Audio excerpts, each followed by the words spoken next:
welcome to our webinar, from traffic to revenue, how paid acquisition teams design the path after the click. We're going to give folks a minute or two to roll in, and then we will kick us off right away. We have a couple of folks joining. And again, if you're coming in, please feel free to drop any questions in the chat for our guests, and we'll get the ball rolling very, very soon.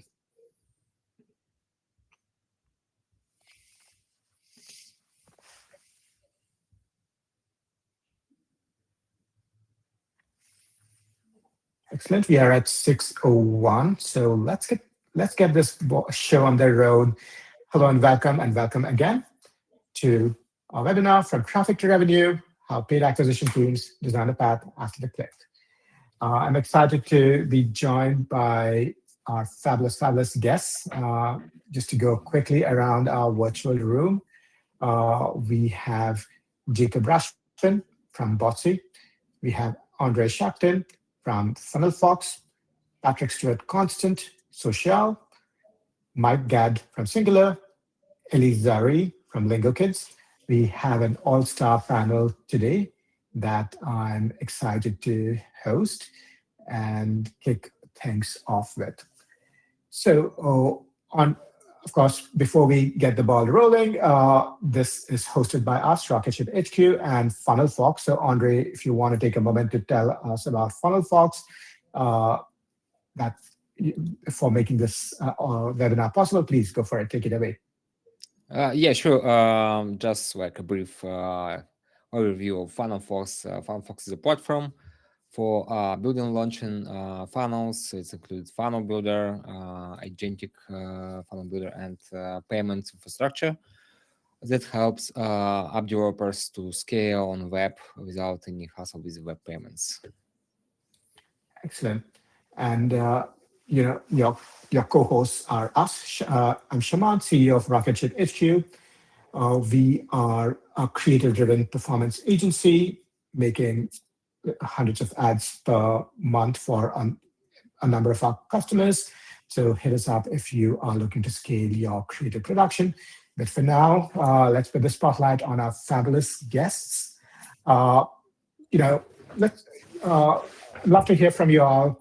What's one shift that you've seen in the last 12 months or so that you feel most teams haven't priced in yet? Mike, would you like to get us going? Yeah, sure. I think the big thing we're seeing is like most teams are still optimizing for sort of install cost or trial volume, or looking at like, how many like free trials we've been able to sort of turn into paid subscription. But actually, the real bottleneck is kind of keeping users through that first paid cycle. So actually, it's the first renewal that is the interesting thing that people are trying to generate. It's getting harder because we see users are actively reducing total subscription spend across all the categories. And so they're not adding more, they're consolidating and canceling. So that sort of actually first instance is really important. That first payment instance is what we're seeing people track more. For sure. Patrick, what are you noticing? I'm noticing that the falling costs of creative production continues to produce an incredible opportunity. We started being full AI creatives 2 years ago when they were still pretty bad. And they started getting good 18 months ago, and we started taking off. And then, since the last year, it's been great and just getting better each month. And so, it's honestly a huge driver for any app studio. Yeah, and I still keep hearing that, AI creators are terrible. I think bad AI creators are terrible. The good ones aren't yet priced in. So, Andre, what are you noticing? Yeah, for sure. It's like massive shift to web-based monetization that includes both like web to app, where you like run traffic on the web funnel and sell subscription on web, or app to web that you can integrate like web payments inside your app for the US market. for both trends looks very strong, especially web to app. We recently publish a report about these trends and see that its adoption is increasing more and more over year. Yeah, and I've seen some apps that basically have stopped using the app flow, that they are basically using only the web to app just now. Jacob, how about yourself?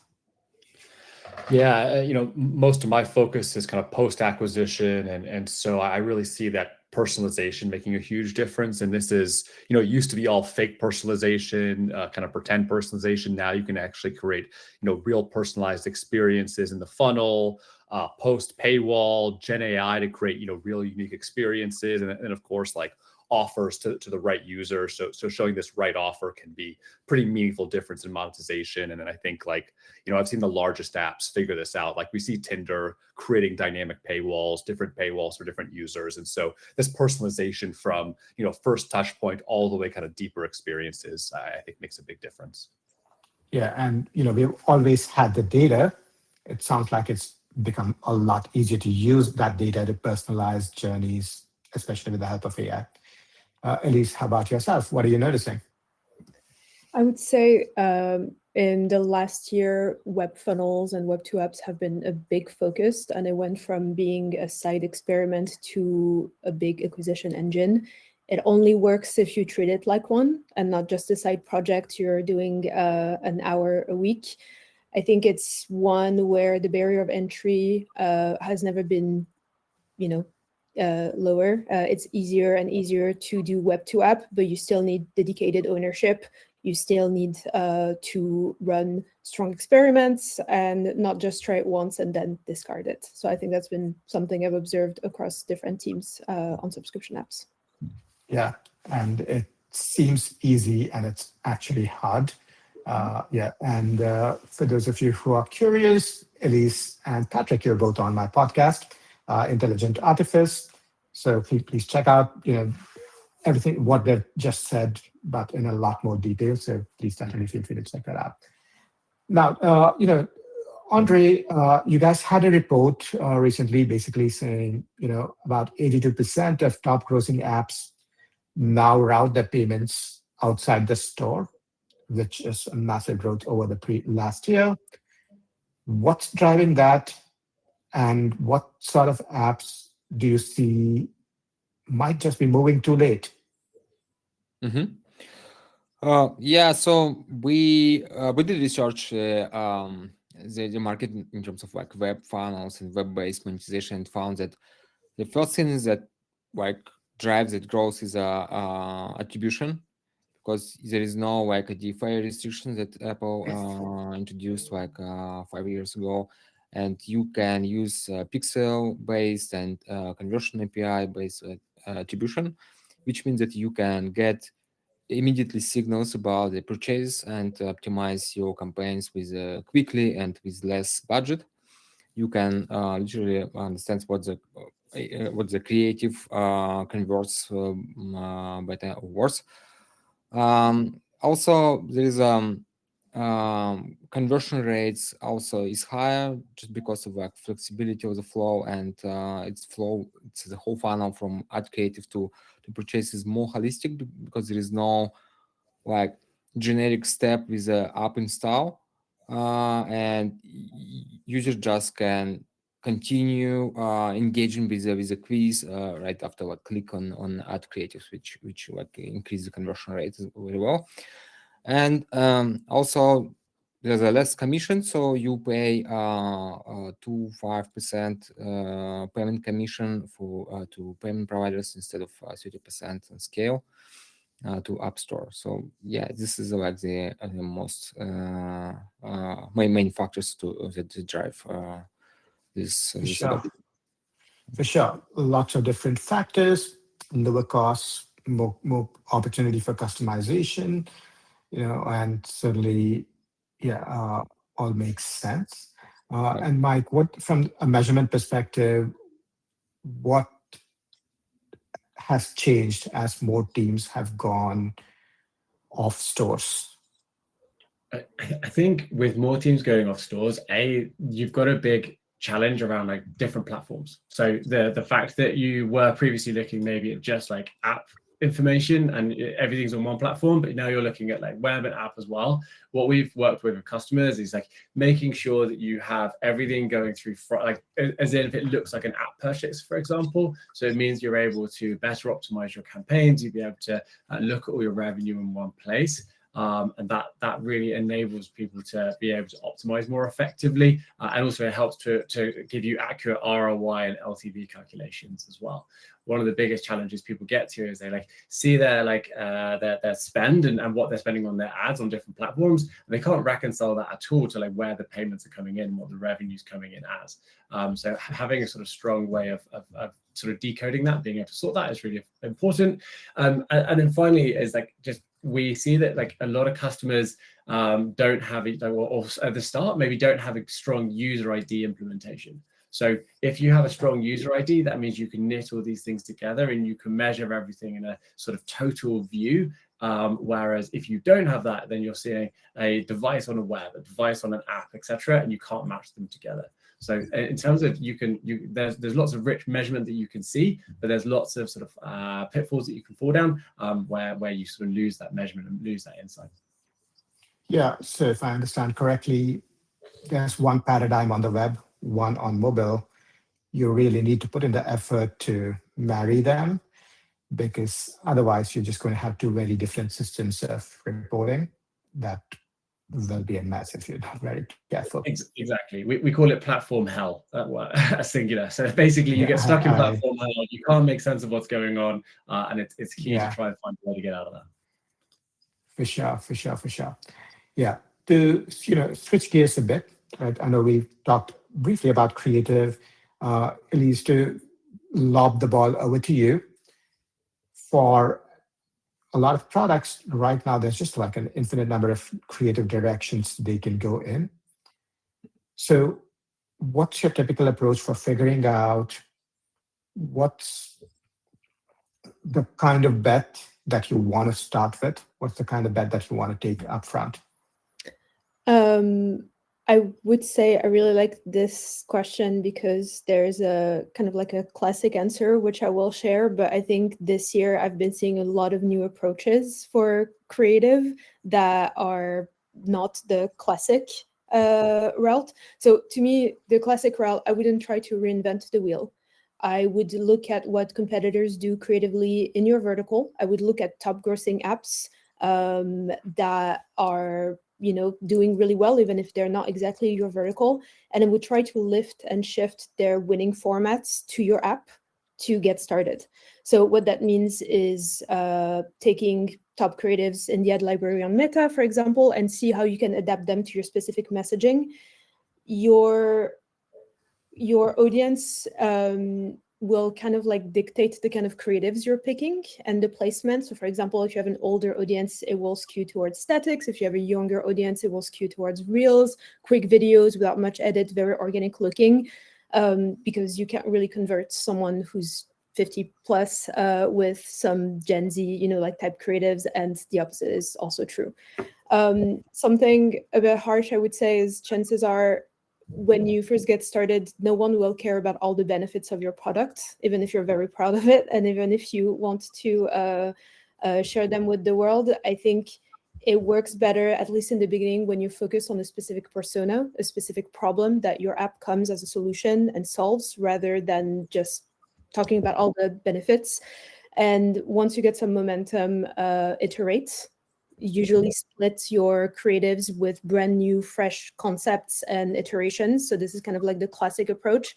And what I've been seeing in this last year is people sourcing more organic creatives from TikTok directly and from creators directly, and they kind of let creators dictate ideas and come up with creative directions themselves, and then they take those creative direction and use it in paid and use it in their marketing. So it's something that's a bit newer. It doesn't work for every single vertical, but I find it quite interesting because it just adds a lot more variety to ideas, and it's fresher when the audience themselves imagine how to sell your app than your creative team.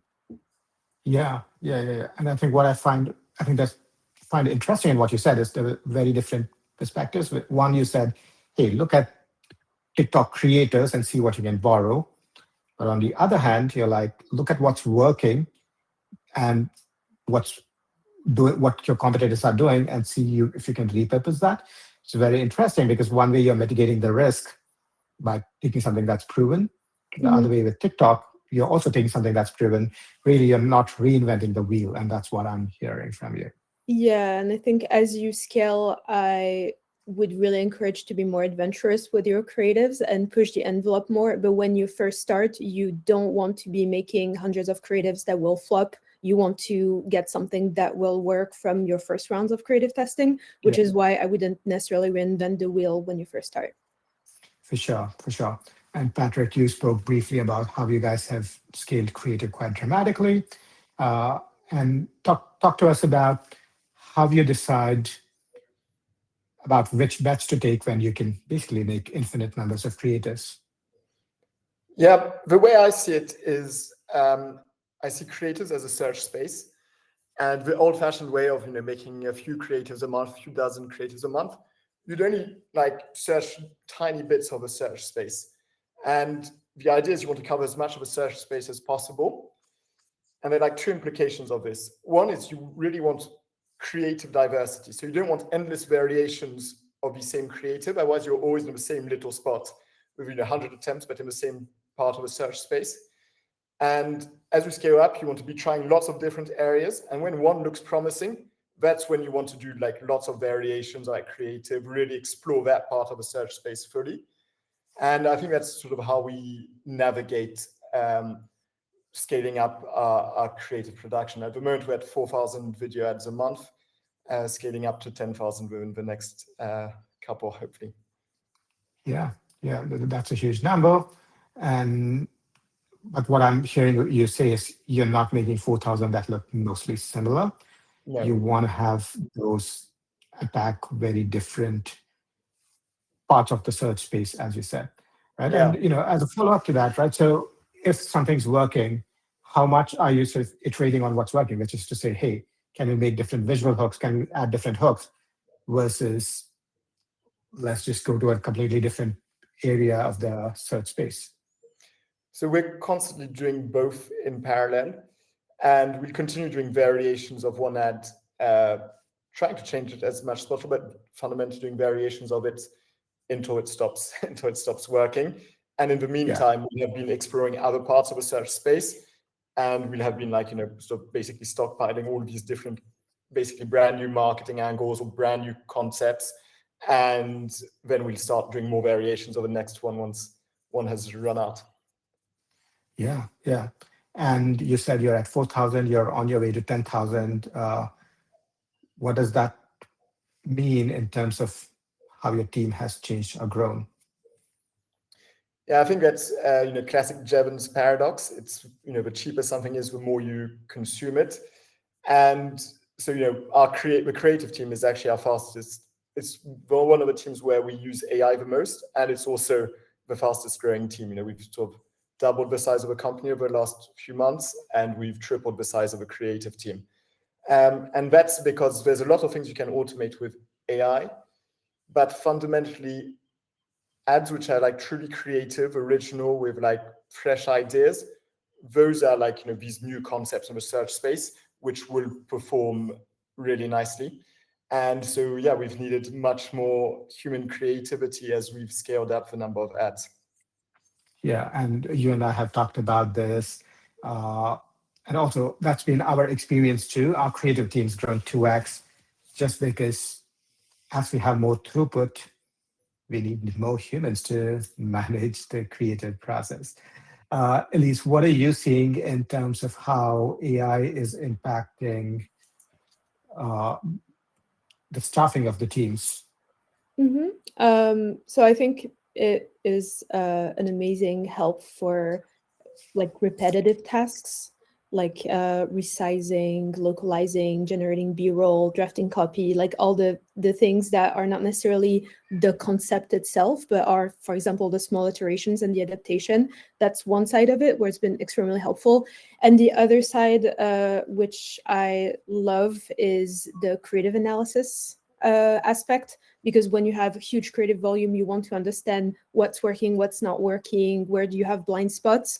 And I have done it manually before AI. It's super time consuming. So just being able to do it with a tool has been amazing, because you can just speed up your creative cycles where you communicate with creative strategists and designers. Where I think we need the human eye is for taste, judgment, and quality control. It's very easy to produce like high number of, like AI, not slop, but, like things that are not super tasteful, things are uncanny valley. Everyone can make a static with AI now. Everyone can make 1,000 statics with AI, but what is human, what feels good, what will convert and sell your app? I think this is where you need the human eyes. So I think it doesn't mean a smaller creative team. It just means that it shifts the workload to more of that creative direction aspect rather than that execution. Yeah, 100%. And I also like that you emphasized sourcing of the assets, the B-roll, the raw assets, because AI can do a great job of that, but that's not a finished ad. And I've seen a lot of people talk about, oh, this makes ads completely autonomously, and the results are not great. Even with models looking very, very realistic, you still need a lot of human eyes. And at least, as you said, you need the taste to really understand what to run.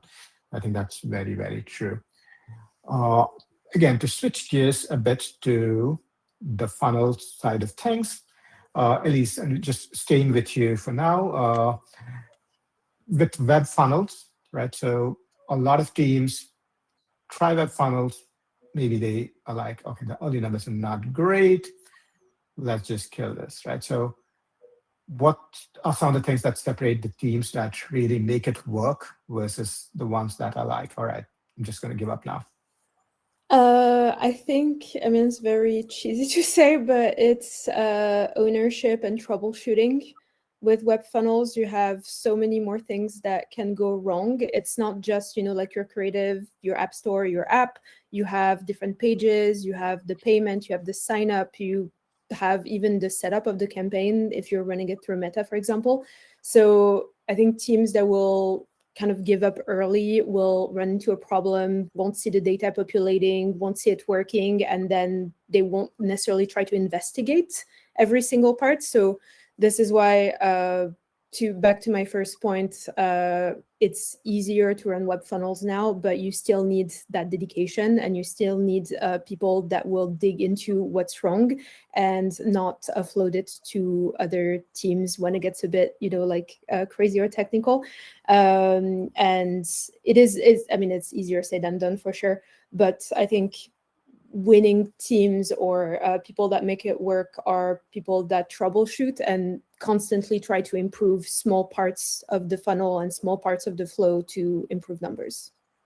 Yeah, and that's kind of like what you said about AI creative, because it seems easy. If you were to read LinkedIn, you're like, yes, this is easy. Web funnels, yeah, creative. But ultimately, there's just so many parts to this that you need to get right. Yeah. And Mike, what are you noticing as you work with a lot of your customers? So I think one thing is you've got so many different user flows that you can go down, whether it's what source you're coming from, are you going to go hit a landing page, or are you going straight from a web ad to the store or something like that. So that's like, there's these initial sort of questions that marketers have got to ask themselves in terms of how they want to sort of funnel users towards actually downloading an app and then signing up for a subscription, etc. And then also like how you're going to measure that whole thing. We get a lot of people who are like, oh, we've got web to app from a landing page, like then it's going down and someone's downloading the app. But like, we have no idea how someone's getting to the landing page because Google Analytics isn't telling us that. And we can't put the two together. So actually thinking about that full funnel measurement of like, how do you go through each stage, measure each step, know where someone originally came from, and then again, as I said earlier, like get out of platform hell, so you know actually where that revenue came from, and be able to type all of that back. It's not a completely straightforward flow, and so it does need probably an expert to talk you through it. If you're just going straight off on your own, it's not the easiest thing to implement straight away, and then also making sure that you can measure all the way along before you suddenly scale up. You don't want to start sort of spending loads of money on web ads if you haven't got all your measurement in place and you're very confident that it's working well. Yeah, 100%. You need the conviction that your money is well invested. And, I would also add, you either need an expert, or like Elise said, you need to invest a lot of time and effort into understanding the different pieces and what's changing. Yeah. I would also add that we saw there was strong correlation between number of iterations and pace of the iterations. The quicker iterations a team does, and the more iterations they do, the more probability that they will grow in terms of like revenue. Yeah, so- and I recollect this was a graph I noticed that your team put out, Andre. I don't know if you want to talk about that and what you guys learned from that. Yeah. It's dependency over like number of funnels that they launch and the volume of revenue. So we saw the relation between this. There's a very, very direct relationship. And if I might ask for a follow-up, what do you see are the most important types of tests that are run by teams that test a lot? Mm-hmm. What are the most important types that you notice? So basically, you need to optimize the whole funnel and to find the right combination between your audience. It's like mostly it's on ad creatives, your storytelling, and it's onboarding flow and monetization. So the three parameters you need to find the right combination for right segments. And so you need to iterate with these three parameters simultaneously, basically. For sure. Yeah. And staying with you, are there teams that shouldn't try web funnels? Are there teams or situations where it is a bad idea? I think that like the most underestimated thing is the payments, because payments part is it's a completely different thing that you have in App Store.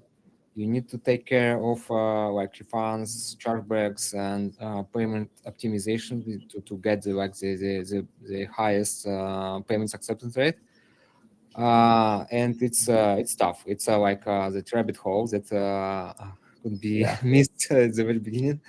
Yeah, and I think it's it has a biggest impact on conversion rate and funnel performance, and it's a complex thing to build the whole thing. So my suggestion here is like not try to build payment stack on your own. So it's a completely different thing.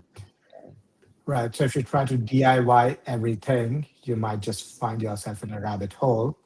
Yeah. Especially with the payment things, that could be a problem. Yeah. And Jacob, what are you noticing in terms of folks that maybe shouldn't be trying web funnels? Yeah, I think that one, it really starts to make a lot more sense once you're above $1 million in revenue and you're past the 15% commission on Apple.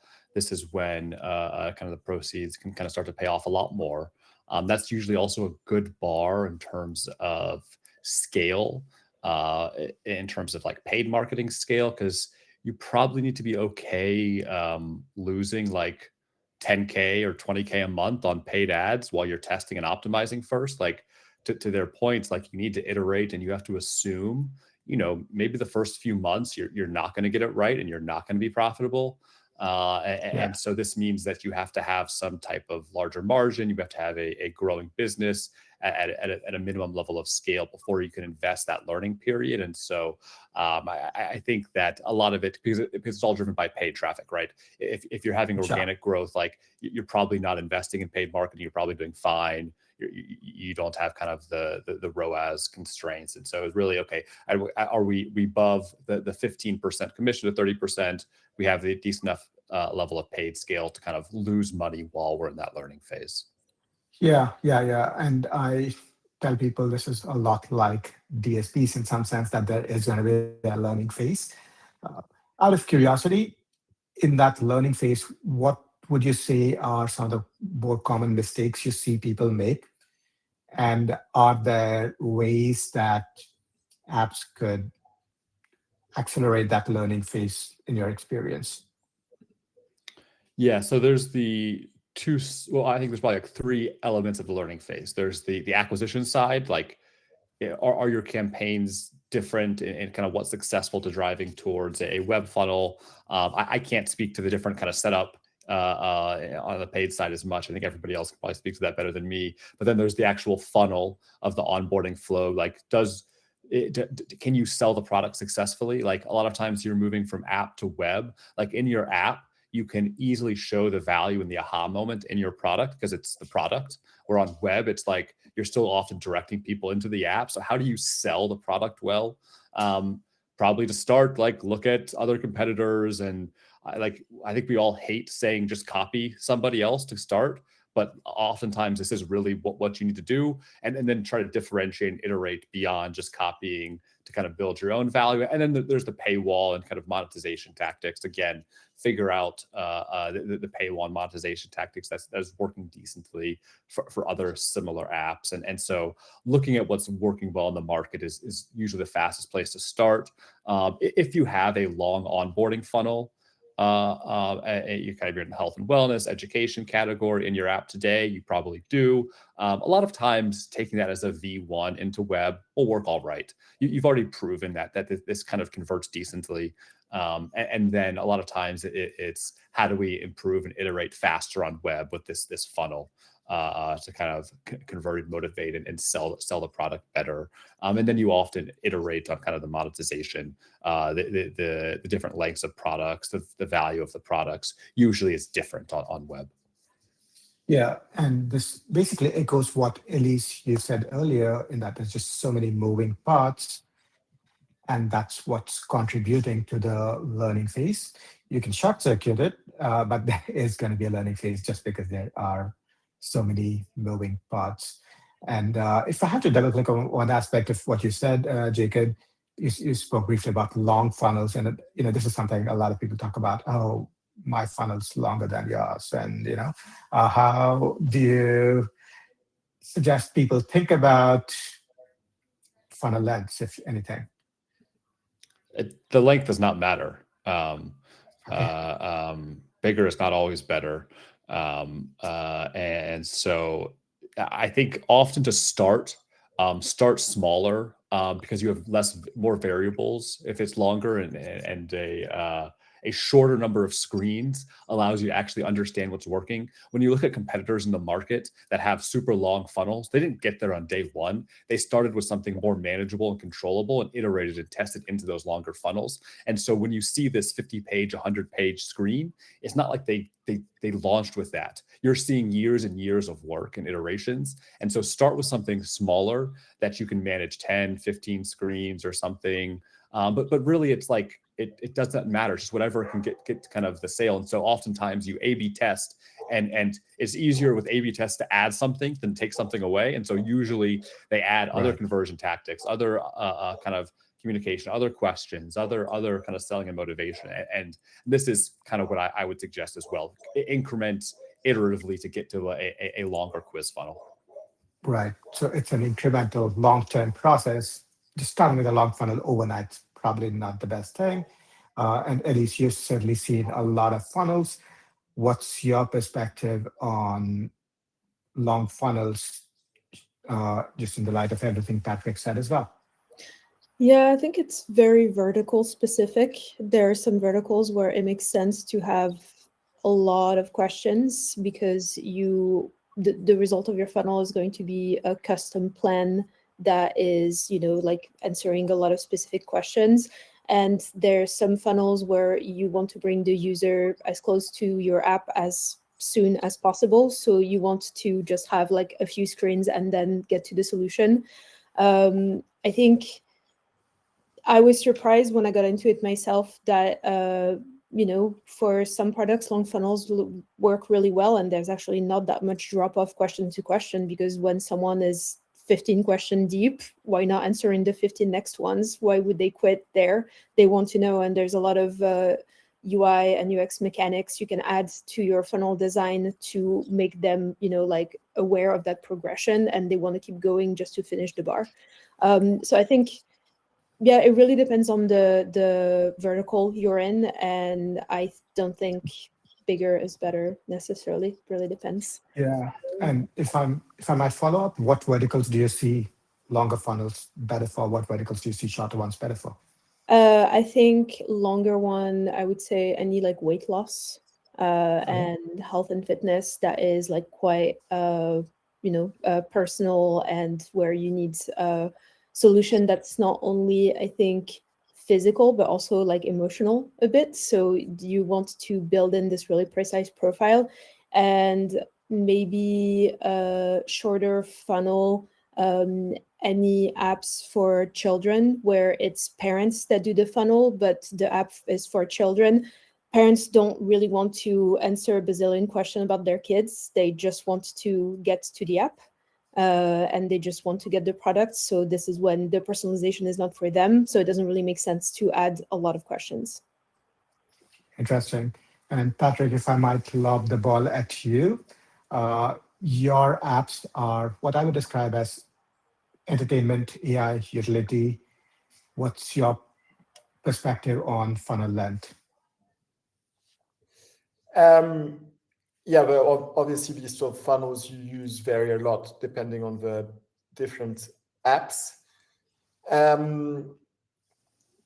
Getting that sense of, like, we've just launched our first agent for consumers, which is a very easy to use, very safe version of OpenClaw. And we launched it 10 days ago. So we've just started iterating on the funnels for that. But it's really fun to do because a personal assistant, by sort of definition, is supposed to get to know you very well. And so you've got a lot of cool things to work with on that side. And then there are other apps that we have, especially ones more on the entertainment side, where basically the least friction we have to the sort of aha moment, and the quicker we get people into the app, the better they usually perform. That's Yeah. So the more casual entertainment apps, you want to have shorter funnels because people are just coming to have fun, versus the open class sort of things that has a reason to ask you. Interesting. Yeah. And I think the meta point I'm taking away from all of your inputs, I think, is to really understand what we're trying to accomplish with the funnel, what the user is trying to accomplish, and maybe put on your jobs to be done hat to understand this. Yeah.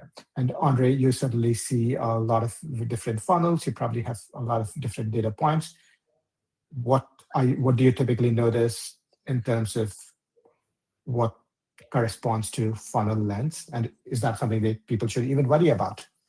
Yeah, so basically I agree with Lisa's point about it's like vertical related thing. And the longest funnel is I believe it's a Noom funnel. Noom is like weight loss app. It's between like 120, 140 screens total length of the funnel. Yeah, it just depends on how many questions and how many screens you need to convince users to try out your product. If you just like show the user the screen that okay, we will help you to lose your weight, and in 3 screens, it's not enough, because it's more psychological thing that involves emotions and context and of the lifestyle of the user and etc. So you need to gather all this information from user to get it personalized. We also see some short funnels with the 3-5 screens with conversion rates more than 10%, which is good. Yeah, and it works differently for different products. But like it's in general, you need to come up with the right questions, the right amount of questions and right relevant questions that you need to ask users to convince them. That's it. It's like the main framework here. Just don't chase through like numbers and the screens. Yeah, for sure. Yeah. Now to switch gears and talk about the most amazing platform hell that we were talking about. Mike, over to you. What, when your MMP is saying one thing, your ad network, which could be Meta and Google, they're saying one thing. You have scan for apps and you don't for web. They're all reporting different numbers, and we're not even talking about App Store Referrer and App Store Connect, right? So how do you suggest folks make spending decisions in cases where there's just so many different sources? What's your suggested and recommended reporting formats? Sure. So I think the first thing is to not try and make everything match, because you're just going to give yourself a really big headache. Like what you're seeing on the networks is always going to be different to what you see in your MMP, and that will also be different to what you see on Google Analytics and everything. So yeah, I think that's a big part of it. I also think that when you are making decisions, it's best to decide what is your source of truth. I mean, generally, we would recommend being an MMP, that you would use your MMP to be your source of truth and optimize off the back of that, but then use the other sources and the other things that you're measuring as a way of being able to do a check. So it shouldn't be that your like sources are wildly different or trending in different ways. You also shouldn't see on like scan. There's a lot of people saying, "Oh, scan is dead. Like no one uses it anymore, etc." It's still a very good check. It's a good impartial check to make sure that what you're seeing is like reasonably accurate in terms of overall values and things like that. So I would say like don't discount anything, but also don't try and make them all match, and make sure that you are able to make decisions based on what you are pretty sure is your source of truth. Yeah. Right. And you're right. I think we should start with the assumption that they're never going to agree. If you're comparing source A versus source B, use the MMP because that's about as impartial as you can get. If you're comparing source A, maybe you can just look at measurement systems just to level set. Yeah. And Andre, what's your perspective on how you would suggest people handle platform hell? Yeah, sure. So we saw a few cases when numbers just has some like gaps, and some dashboards show that incorrect numbers, and sometimes it's just like discrepancy in the user attribution. And different platforms and different source of truth helps here. So you can use the data from MMP, for example. You can in web you can just extract all the payments from the payment provider, and if you have different payment provider, like external billing solution will help you with that, but it's consolidates all our payments inside, and just compare this data with your dashboards. And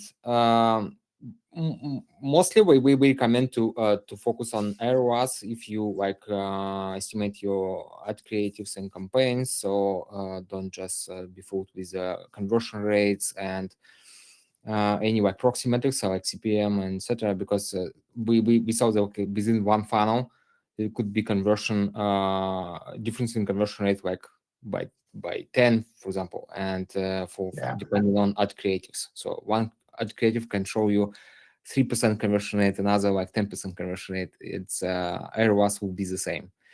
So it's Yeah, I can imagine. Yeah.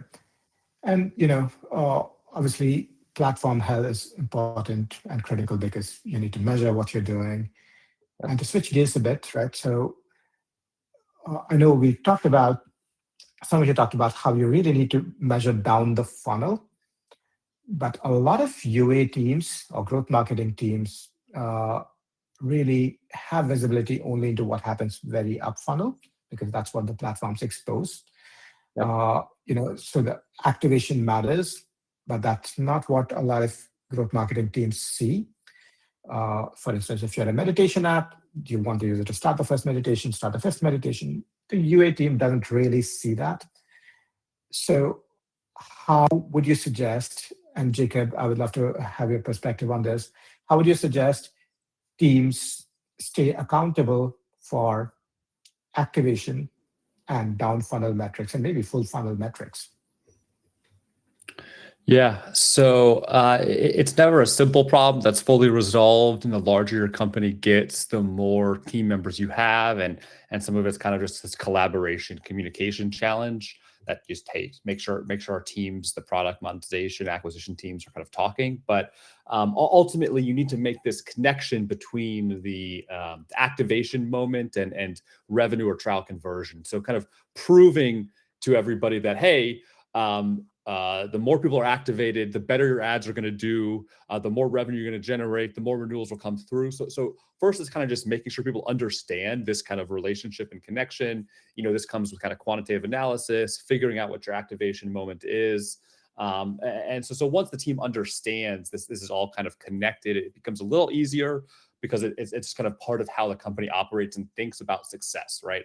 But even if everyone does understand it, it's tricky to make people accountable, just because this is not typically how you're going to be measuring these things. And so I think the best way I know is to kind of have these kind of guardrail metrics. And so typically, like when you're measuring campaign success, it's you kind of measuring ROAS on kind of a cohorted basis, where you're looking at new cohorts of users coming in on a weekly basis. Are these users profitable? Are we generating money from these users? Are they hitting kind of our revenue targets? Well, in those same cohort charts, you should also have activation rate, day 7 retention, day 1 retention, trial cancellations. And this lets you kind of see the quality of those cohorts. And so sophisticated teams don't only think about, did these users convert on a start of trial, but what is the quality of this cohort over time? Because we care about LTV, we care about kind of the renewal rates coming in. And so you want to have these, early indicators of success, these leading metrics that allow you to predict, basically, is this user going to renew in after a year? Or am I going to see a drop? And so all those metrics around, did the user activate? Did they cancel immediately after they converted from the trial?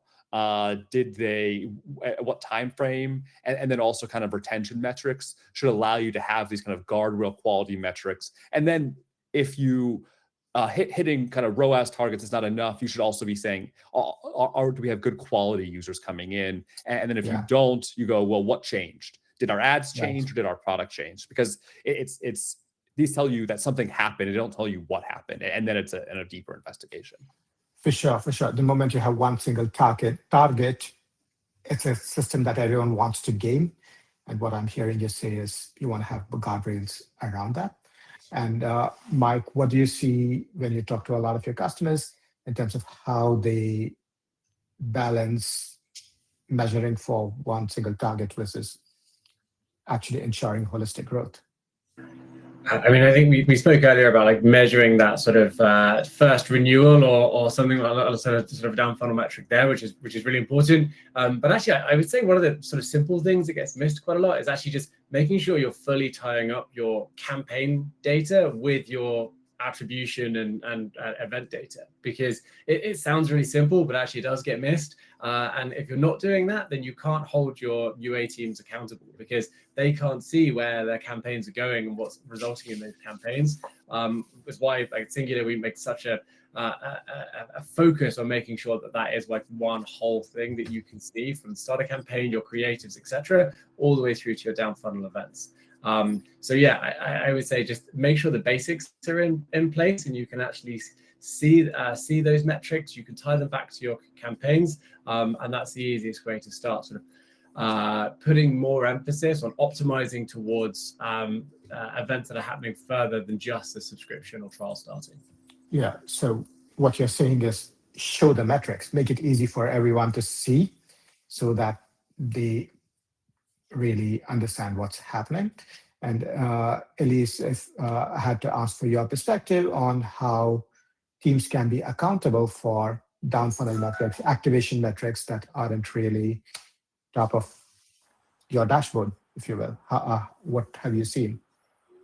I think, as Jacob mentioned, having any kind of proxy event or KPIs that can allow us as the UA team to figure out if our campaigns are actually moving the needle or if we are not going after the right users, because then I think when we're looking at campaign setup and creatives, for example, we can tie in the kind of creatives that scale with the quality of the user and then further adjust what kind of creatives we're making and how we're rolling them out. I think when we're looking at metrics reported by the ads manager by Facebook directly, those are directional metrics. They don't really translate into true performance from the measurement side, but it can kind of like help us seeing if we're going in the right direction or not. So I think doing constant health checks of what the ads manager reports on at the creative level, for example, and if it matches the quality of the user getting into the app. You can't really do like one-for-one matching super well, but you can have an idea of the trend and plot over time how things are doing. So this is something I encourage doing at least monthly if you can. For sure.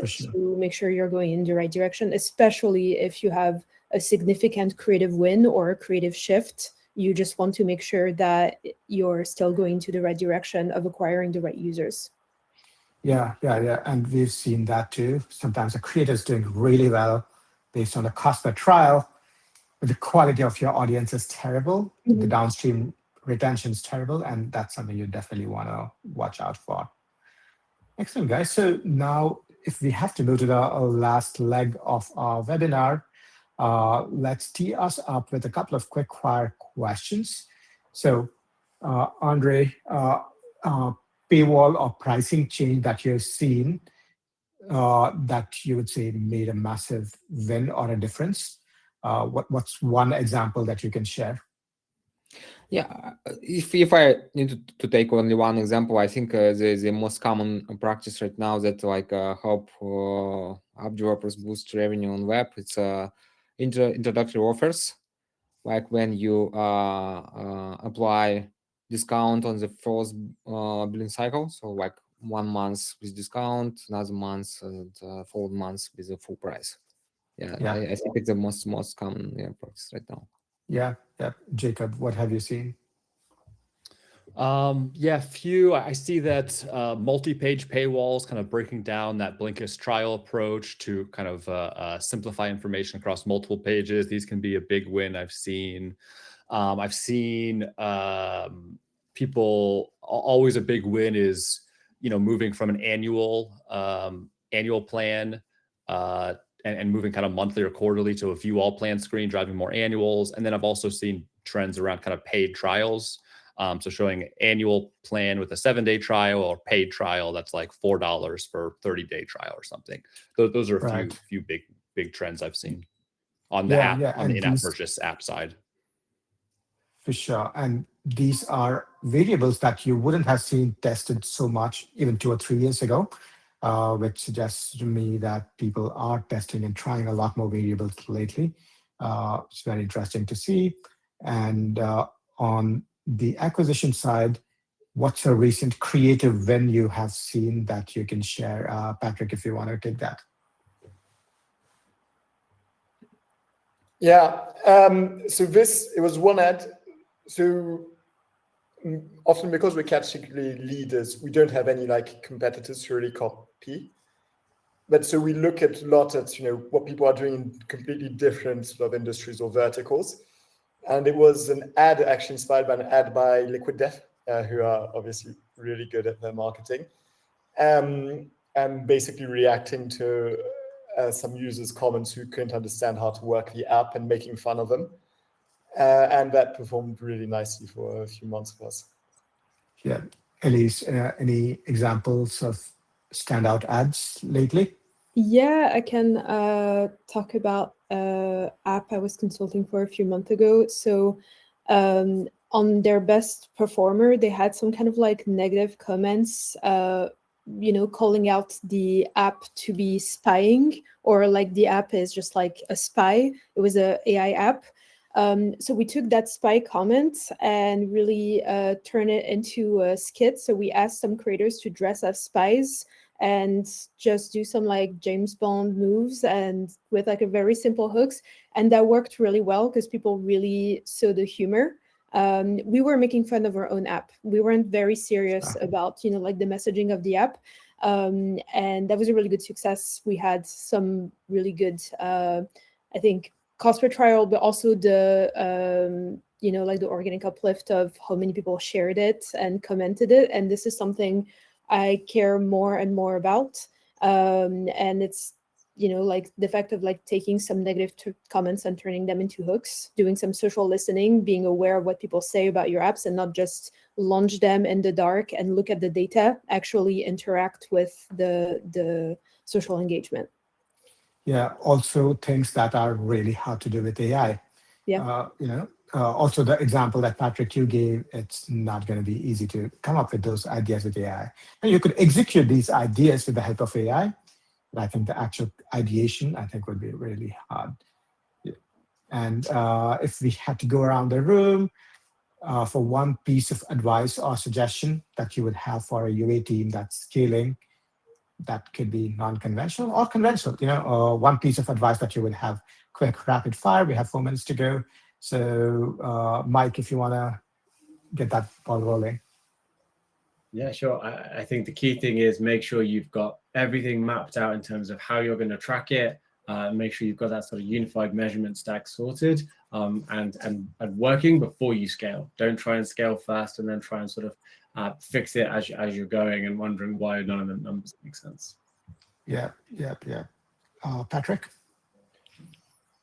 I would say scale both the number of ads you're producing and the number of people you have in your creative team. Really inject that creativity into it.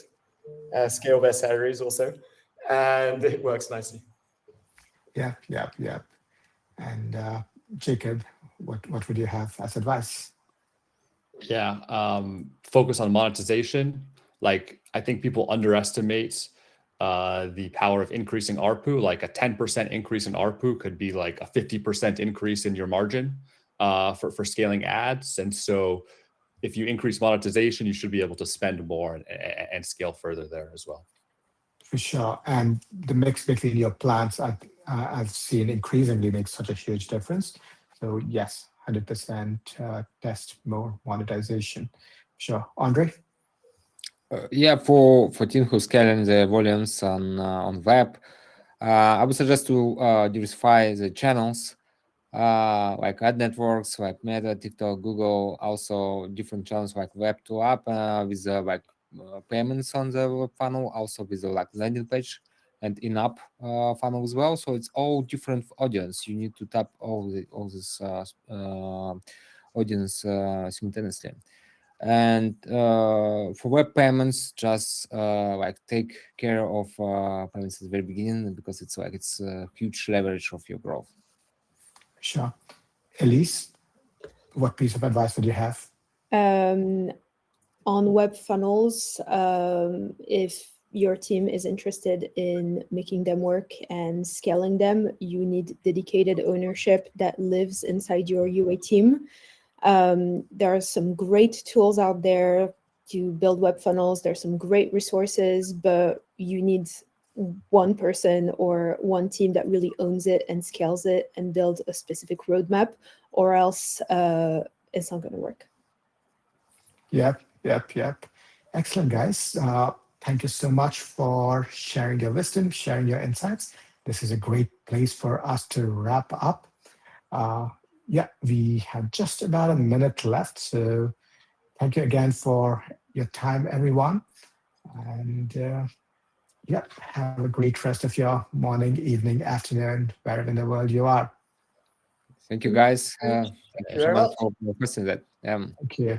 Thank you. Bye. Bye. Uh,